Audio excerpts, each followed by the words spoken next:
નમસ્કાર મિત્રો, હું છું પરેશ ચૌહાણ. આપ જોઈ રહ્યા છો SS2 ન્યૂઝ ચેનલ. આજે વાત કરવી છે જનતાના પરસેવાના એ પૈસાની જેનો વિકાસના નામે કેવી રીતે ધુમાડો થાય છે. સવાલ એ છે જે ડેમ પાછળ કરોડો રૂપિયા પાણીની જેમ વહાવી દેવામાં આવે એ ડેમનો દરવાજો એક જ વર્ષમાં પાણીના પ્રવાહમાં કેવી રીતે વહી જાય. જી હા, હું વાત કરી રહ્યા છો રંઘોળા ડેમની. આંકડો નોંધી લેજો છે, ₹1.5 કરોડ. ગયા વર્ષે આ રંઘોળા ડેમના સમારકામ એટલે કે રિપેરિંગ પાછળ પૂરા ₹1.5 કરોડ ખર્ચાયા. એ આંકડો બતાવવામાં આવી રહ્યો છે. અને આ વર્ષે શું થયું? ડેમનો 15 નંબરનો દરવાજો તૂટી ગયો. હવે જનતા સવાલ પૂછી રહી છે અને SS2 ન્યૂઝ ચેનલ પણ આ તંત્રને પૂછી રહ્યું છે કે આ ₹1.5 કરોડ ખરેખર ડેમ પાછળ ખર્ચાયા હતા કે પછી ભ્રષ્ટાચારના ભૂગર્ભમાં ગરકાવ થઈ ગયા. જો રિપેરિંગ થયું હતું તો એક જ વર્ષમાં 15 નંબરનો દરવાજો કેમ જવાબ આપી ગયો?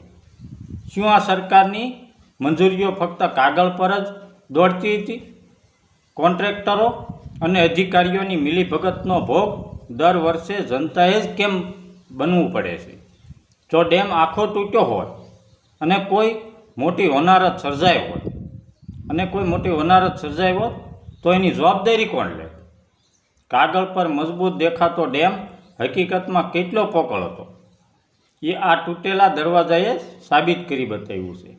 જોવાનું એ રહેશે કે આ ₹1.5 કરોડના ધુમાડા પાછળ જવાબદાર અધિકારીઓ સામે પગલાં ભરાય છે કે પછી દર વખતની જેમ મામલો થાળે પડી જશે. ₹1.5 કરોડ શું આવી શકે? એક મોટો બંગલો, લક્ઝુરિયસ કાર કે પછી ઘણું બધું. પણ આપણા સરકારી સોપડે ₹1.5 કરોડ રંઘોળા ડેમનું એવું મજબૂત રિપેરિંગ આવે જે એક વર્ષ પણ ટકી ન શકી. વાહરે તંત્ર અને વાહરે તમારા એન્જિનિયર. ગયા વર્ષે જ્યારે ₹1.5 કરોડ મંજૂર થયા છે ત્યારે કાગળ પર મસ્ત મોટા દાવા કરાયા છે કે હવે ડેમ એકદમ સુરક્ષિત છે. પણ કુદરતે જેવી પરીક્ષા લીધી કે તરત જ 15 નંબરનો દરવાજો તૂટી ગયો. આને રિપેરિંગ કહેવાય કે પછી ભ્રષ્ટાચારની ગંગોત્રી? જનતા કહી રહી છે કે સાહેબ, આ ખર્ચો ડેમ સાચવવા નહોતો કર્યો, આ તો કોઈના ખિસ્સા ગરમ કરવા માટે કરવામાં આવ્યો હતો. ₹1.5 કરોડ પાણીમાં ગયા અને ડેમનું પાણી હવે ખેતરો અને ગામડાઓમાં ઘૂંસવા માટે તૈયાર છે. સવાલ બહુ સીધો અને સાદો છે. ₹1.5 કરોડના ખર્ચે જે દરવાજાનું આયુષ્ય વર્ષોનું હોવું જોઈતું હતું એ મહિનાઓમાં કેમ તૂટી ગયું? મટીરિયલમાં કટોતી કોને કરી? કોના આશીર્વાદથી આ નબળું કામ પાસ થઈ ગયું? જનતાના ટેક્સના પૈસાનો આવો બેફામ બગાડ ક્યાં સુધી ચાલશે?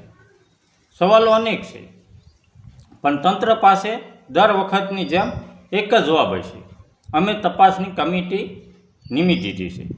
સાહેબ, તપાસ ડેમની નહીં, ભ્રષ્ટાચારની કરનારાઓની કરજો. જય હિન્દ, જય ભારત.